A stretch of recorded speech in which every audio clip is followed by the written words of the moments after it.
Wanderlust এসকাপেডসে চলা south Odisha ও ছত্তিশগড় সিরিজের এক নতুন পর্বে আমচো বস্তার সে জোহর আমরা একসাথে পাড়ি দিতে চলেছি ছত্তিশগড়ের এক রহস্যময় ভূখণ্ডে, যেখানে প্রকৃতি আর সংস্কৃতি হাত ধরে চলে। স্বাগত জানাই আপনাদের বস্তারের পথে। রায়পুর থেকে মাত্র 264 কিলোমিটার দূরে এই অঞ্চল যেন এক অন্য জগৎ, যেখানে প্রতি মুহূর্তই এক অজানা অ্যাডভেঞ্চার। বস্তার মানে কিন্তু চিত্রকূট বা তিরথগড় নয়, এখানে রয়েছে ঘন সবুজ জঙ্গল, শতাব্দী প্রাচীন মন্দির, একের পর এক অনন্য জলপ্রপাত, অতল স্পর্শী গুহা আর উপজাতীয় সংস্কৃতির এক অপূর্ব মেলবন্ধন। এটাই বস্তার। অ্যাডভেঞ্চারে ভাগ নিতে হলে আমাদের চ্যানেলটি সাবস্ক্রাইব করবার অনুরোধ রইল। আসুন আগের এপিসোডগুলিতে দেখা ওড়িশার কোরাপুট থেকে আমাদের গাড়িতে আমরা যাত্রা শুরু করি বস্তার জেলা সদর দপ্তর জগদ্দলপুরের উদ্দেশ্যে।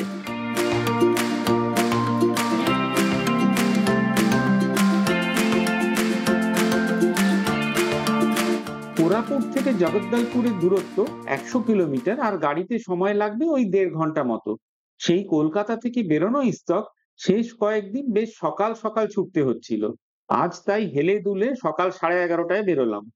প্রথম 18 কিলোমিটার চেনা রাস্তা, জয়পুর ঘাটি ক্রস করে আসবে জয়পুর শহর, তারপর NH-26 ধরে বরিগুমা, আর সেখান থেকে বাঁ দিকে NH-63 ধরে কোটাপাদ হয়ে জগদ্দলপুর। কোটাপাদ পেরোলে পড়বে ওড়িশা আর ছত্তিশগড়ের সীমান্ত। আমরা উড়িষ্যার কোরাপুট জেলা ছেড়ে ছত্তিশগড়ের বস্তার জেলায় প্রবেশ করছি। এখান থেকে জগদ্দলপুর শহর মাত্র 20 কিলোমিটার দূরে। পরিষ্কার পরিচ্ছন্ন, সাজানো গোছানো সবুজ শহর জগদ্দলপুর। আমাদের দুপুর দুপুর পৌঁছানোর কারণ একটু জিরিয়ে নেয়া।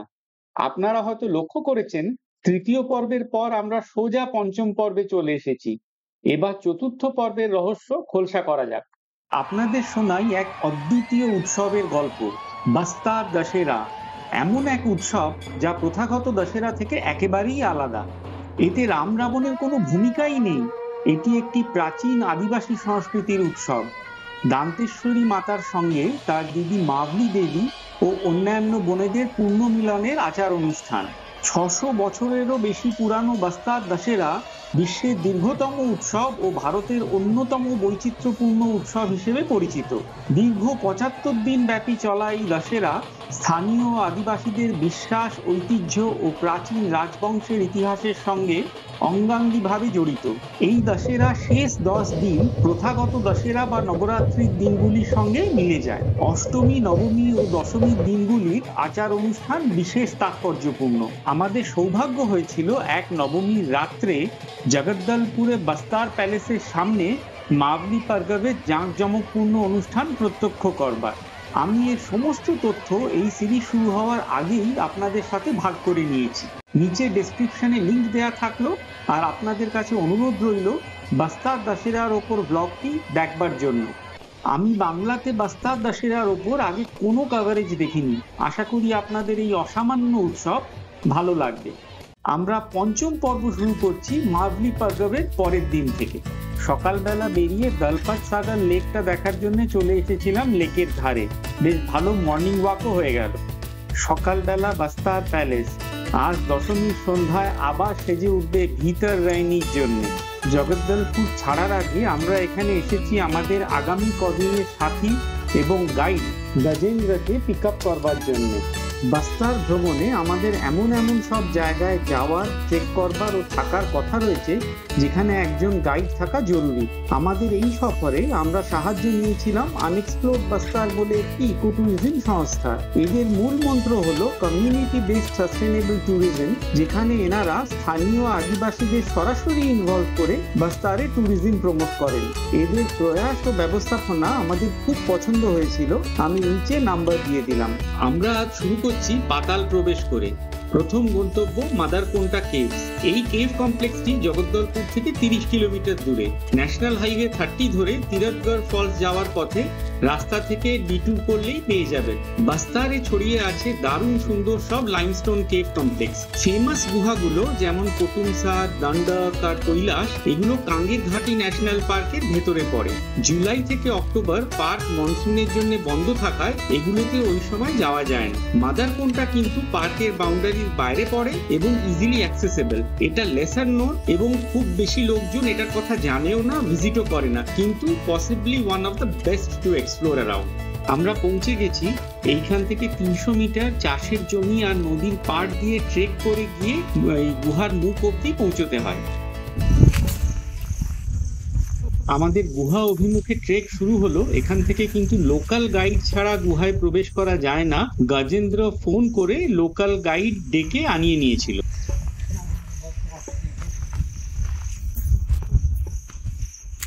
हम लोग को जिला प्रशासन की ओर से इसमें गाइड करने के लिए प्रशिक्षण दिया गया था और इस गुफा की खोज 1948 में हो गया था और इस गुफा का नाम है मांदरकोंटा गुफा। अच्छा। मांदरकोंटा गुफा पढ़ने का नाम यह है मैम कि जैसे मांदर बाजा पहले होता था बजाने वाला, तो उसके नाम से गांव का नाम को रखे थे, तो उसी के नाम से हम लोग गुफा को भी मांदरकोंटा गुफा। अच्छा।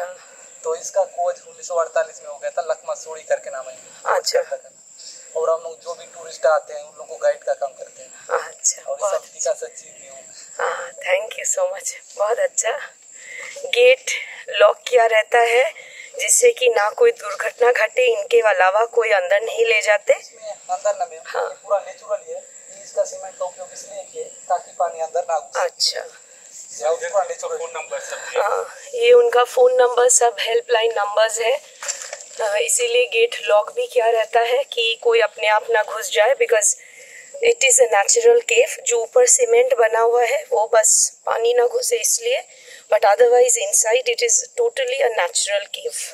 Our guide here tells us the striations that you see on the rocks are probably because of the fact that there was a time when water used to fill up these places.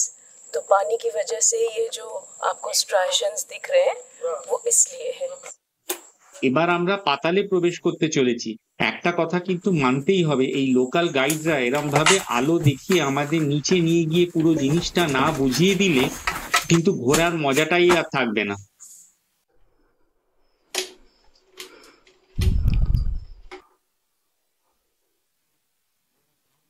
এটা ফাটাফাটি adventure.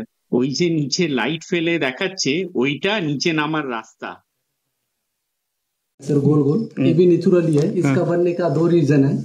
पहले तो मतलब एक पानी जब किसी समय घुसा होगा तो उस समय जो बोर नहीं बनता है सर, गोल गोल उसी से बना है। और दूसरा रीजन है कि यहाँ से पत्थर जो है ना कट के नीचे गिर गया। अच्छा, ये दिखाओ, ये दिखाओ, इस तरफ थोड़ा लाइट दीजिए। ये बहुत सुंदर बना हुआ है, बहुत सुंदर है। This trash is there. One point of time this was completely underwater, and this is created by flowing water through millions of years. You can clearly see the striations on the rock and the pores.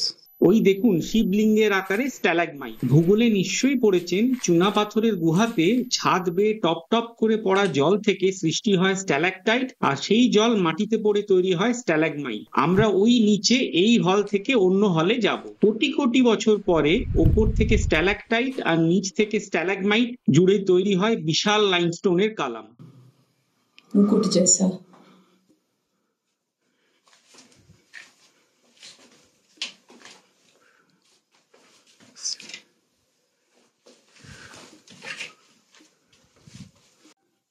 कहा जाता है कि ये गुफा का main hall है। और कुछ देवी देवता है गाँव वाले जब गुफा की खोज हो गया था ना उस टाइम इसको रखे इसको पूजा पाठ करते हैं। और इसमें इधर एक गुफा है सर, और उसके बाद इधर थोड़ा लाइट दिखाई इधर एक है। अच्छा, तो उधर एक है सर। अच्छा, और इधर एक टुनटुनी पत्थर है जो अभी बजा के देखते हैं। we came in from that side, हम लोग इधर से आए हुए हैं। कहाँ पत्थर है? हाँ इधर से टुनटुनी पत्थर।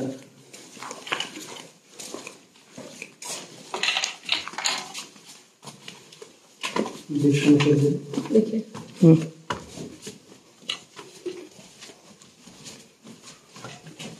चामचे के छिलके ना तो ये देखो अरे वाह since it's hollow inside so it's making this noise इसको ये लोग टुनटुनी पत्थर बोलते हैं क्योंकि आवाज निकल रही है ना टुन टुन टुन टुन की দশমীর দিন সকালে পাতালপুরীতে বেসুরো ঢাক বাজানোর প্রয়াস। पिट्टू है पिट्टू।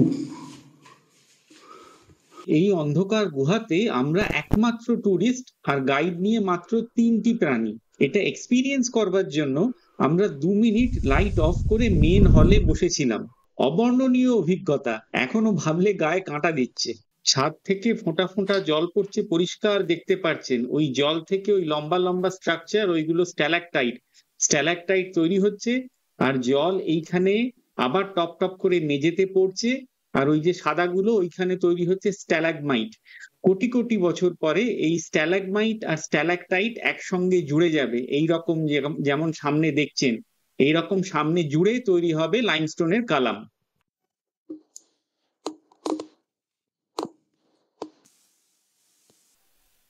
গণেশকে প্রণাম করে আমাদের মাদারকোন্টা দর্শন শেষ। এই স্ট্রাকচারটা একদম গণেশের মতো। স্থানীয় গ্রামবাসীরা এই গণেশ দেবতাকে পুজো করে। 10:30টায় এসেছি, এখন বাজে 12:30। 2 ঘন্টা এমন এক অভিজ্ঞতা হলো যা সারা জীবন মনে থাকবে। এবার এখান থেকে মাত্র 15 কিলোমিটার দূরে তিরাথগড় জলপ্রপাত। প্রথমে 5 কিলোমিটার গ্রামের রাস্তা হয়ে ন্যাশনাল হাইওয়ে 30-তে উঠবো, আর তার 4 কিলোমিটার পরেই NH 30 ছেড়ে ঢুকে যাব কাঙ্গের ঘাটি ন্যাশনাল পার্কের আউটার বাউন্ডারির মধ্যে। সেখান থেকে 6 কিলোমিটার জঙ্গল ড্রাইভ করে গেলেই তিরাথগড়। ওই যে সামনে ন্যাশনাল হাইওয়ে 30, আমরা ডান দিকে ঘুরবো। NH 30 যাচ্ছে সুকমার দিকে, সেই ফেমাস বা ইনফেমাস সুকমা, যার নাম নিশ্চয়ই শুনে থাকবেন। একটুখানি গিয়েই আমরা ডান দিকে ঘুরে যাব জঙ্গলের মধ্যে। সংক্ষেপে জানিয়ে দিই জগদ্দলপুরে কিভাবে আসবেন। কোরাপুট এলে তো অনায়াসে গাড়ি, বাস বা ট্রেনে আসতে পারেন। কোরাপুট থেকে জগদ্দলপুর দিনে 2টো ট্রেন আছে, কিরণডুল প্যাসেঞ্জার আর সম্বলেশ্বরী এক্সপ্রেস। 18005 সম্বলেশ্বরী এক্সপ্রেস রাত 10টায় হাওড়া থেকে ছেড়ে পরের দিন রাত 10টায় জগদ্দলপুর পৌঁছয়। এছাড়া রায়পুর প্লেনেও আসতে পারেন, সেখান থেকে জগদ্দলপুর 300 কিলোমিটার, বাস বা ভাড়া গাড়ি পেয়ে যাবেন। মাদারকোন্টা থেকে তিরাথগড় আসতে আমাদের 8 ঘন্টা লাগলো। বেলা 1টার সময় আমরা এসে পৌঁছলাম তিরাথগড়ের পার্কিংয়ে। আমাদের সামনে দুধ সাদা তিরাথগড় জলপ্রপাত। জগদ্দলপুর থেকে মাত্র 36 কিলোমিটার দূরে কাঙ্গের ঘাটি ন্যাশনাল পার্কের গায়ে কাঙ্গের আর মুঙ্গাবাহার নদী পাহাড় থেকে আছড়ে পড়ে তৈরি করেছে এই অপূর্ব সৃষ্টি। পার্কিং থেকে সিঁড়ি দিয়ে নিচে নেমে যেতে হবে জলপ্রপাতের পাদদেশে। তিরাথগড় কিন্তু একটা নয়, it is a cluster of waterfalls. সামনে যেটা দেখছেন সেটাই মেন আর সব থেকে সুন্দর ফলস। নিশ্চয়ই ভাবছেন কোথায় এলাম আর কি দেখছি। এখন অক্টোবর মাসে সাদা ফেনার মতো জল দেখছেন। জুলাই আগস্ট মনসুনের সময় জল ঘোলাটে থাকে আর এত ভলিউমে থাকে যে এই ব্রিজটাও ডুবে যায়, ওদিকে আর যাওয়াই যায় না। ওই বাঁদিকে ওপরে যে লোকজন দেখছেন ওখানে একটা মন্দির আছে আর ফলস দেখার ভিউ পয়েন্টও আছে। আমরা এগোচ্ছি ওদিকে, তবে সাবধান, রাস্তা বেশ পেছল। জলের ছাঁটে ভিজতে দারুণ মজা লাগছিল। চিত্রকূটের সৌন্দর্য আর এর সৌন্দর্য একদমই আলাদা। একদম কাছ থেকে ছুঁয়ে দেখা আর ওয়াটারফলসে স্নান করবার জন্য তিরাথগড় অদ্বিতীয়। দেখুন কতগুলো আলাদা আলাদা জলের ধারা রয়েছে। এখান থেকে নিচে আর একটা 100 ফিটেরও বেশি জলের ড্রপ আছে, তার নিচে আবার অনেকগুলো ছোট ছোট ড্রপ। সব মিলিয়ে তিরাথগড় 300 ফুট উঁচু ওয়াটারফল।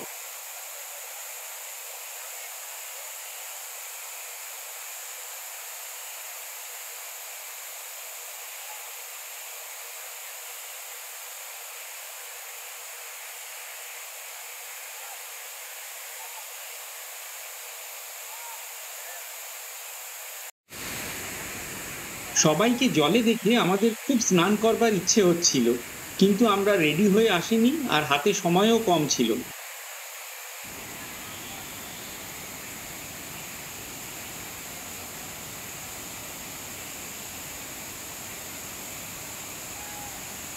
টাঙ্গের আর মুঙ্গা পাহাড় নদীর জল সাদা ফেনার মতো আছড়ে পড়ে তৈরি করছে ম্যাজেস্টিক তিরথগড় জলপ্রপাত।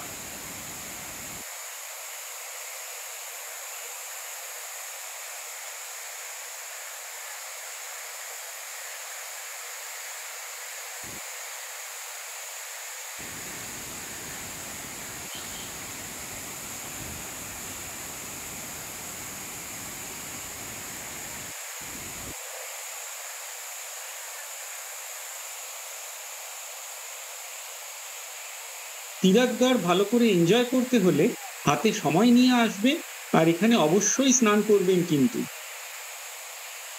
আজ আরো বেশ খানিকটা যেতে হবে, চলুন এবার এগোনো যাক।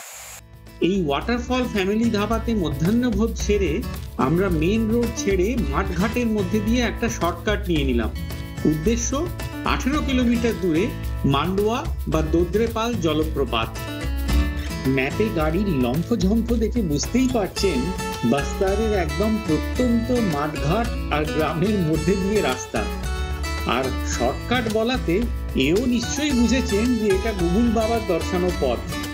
কিন্তু দিস ইজ ওয়ান টাইম যখন গুগলের বাতলানো শর্টকাট ছিল একদম লাজবাব।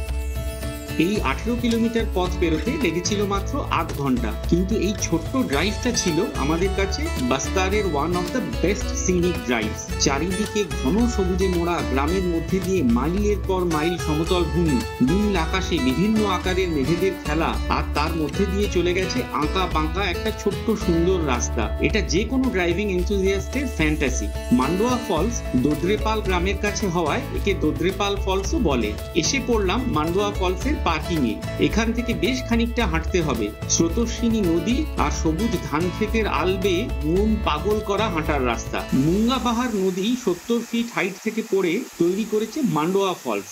এখানে প্রধানত বর্ষাকালেই বেশি জল থাকে। এই মুঙ্গা পাহাড় নদী একটু দূরে গিয়ে কাঙ্গের নদীতে পড়বে, আর তারপরে তৈরি হবে তিরথগড় জলপ্রপাত।